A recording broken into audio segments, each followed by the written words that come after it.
Suatu hari, Raja Harun al-Rashid merasa bosan.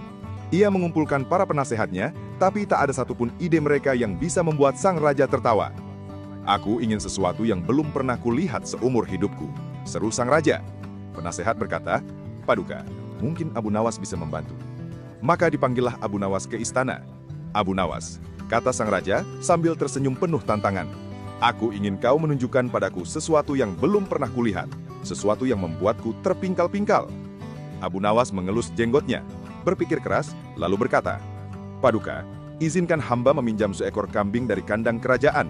3 hari lagi, hamba akan menunjukkan sesuatu yang mustahil, seekor kambing yang bisa terbang." Semua orang tertawa. Kambing terbang? Tidak masuk akal. Tapi sang raja yang sedang bosan justru tertarik. "Baiklah, tapi ingat, jika kau gagal, kepalamu yang akan terbang." Bagian 2, latihan rahasia. Abu Nawas membawa kambing ke rumahnya. Tetangganya bingung, kenapa Abu Nawas bawa kambing dan sekarung balon? Ternyata, Abu Nawas punya rencana konyol. Ia ingin mengikat balon udara ke kambing itu. Tapi ia tahu, kambing bukan makhluk yang bisa duduk manis di udara. Hari pertama, kambing lari-lari. Hari kedua, kambing menginjak balon sampai meletus. Hari ketiga, Abu Nawas hanya bisa duduk memegangi kepala. Tapi, lalu ia tersenyum. Ia punya ide yang lebih cerdik. Bagian 3, hari pertunjukan. 3 hari kemudian, seluruh istana berkumpul di lapangan. Sang raja duduk di singgasananya. Semua penasaran. "Baik Abu Nawas, tunjukkan kambing terbangmu." Abu Nawas keluar dengan kambing diikatkan pada tongkat kayu. Ia berdiri di belakang layar tipis, lalu meneriakkan, "Bismillah!" Dan kambing itu melayang ke atas layar, padahal 2 orang di belakang layar sedang mengangkat kambing itu perlahan dengan tali dari 2 sisi seperti boneka wayang. Sang raja terpana, lalu tertawa bahak-bahak. "Hahaha, aku tahu, kambing itu tidak benar-benar terbang, tapi kelihatannya konyol sekali. Kau berhasil membuatku tertawa, Abu Nawas." Abu Nawas membungkuk. "Paduka, kambingnya memang tak bisa terbang, tapi imajinasi bisa membuat apapun menjadi mungkin." Sang raja mengangguk, lalu memberi hadiah 100 dinar untuk Abu Nawas. Bagian 4, akibat kambing terbang.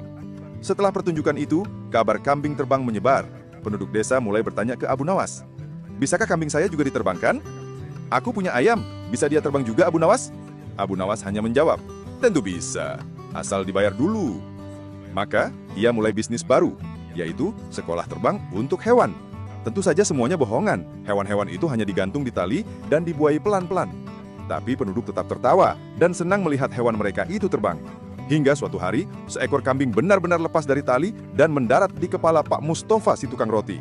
Kacau! Bagian 5, hukuman kambing. Pak Mustafa marah dan melapor ke raja.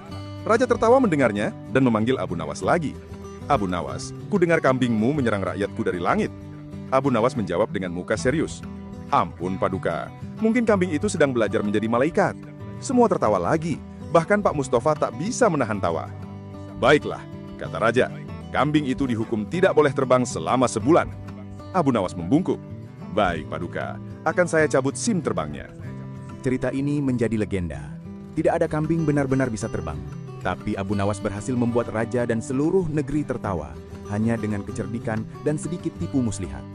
Dan sejak saat itu, kalau ada sesuatu yang tak masuk akal, orang-orang berkata, "Ah, itu mah kayak kambingnya Abu Nawas." Jangan lupa subscribe untuk video menarik selanjutnya. Hehe.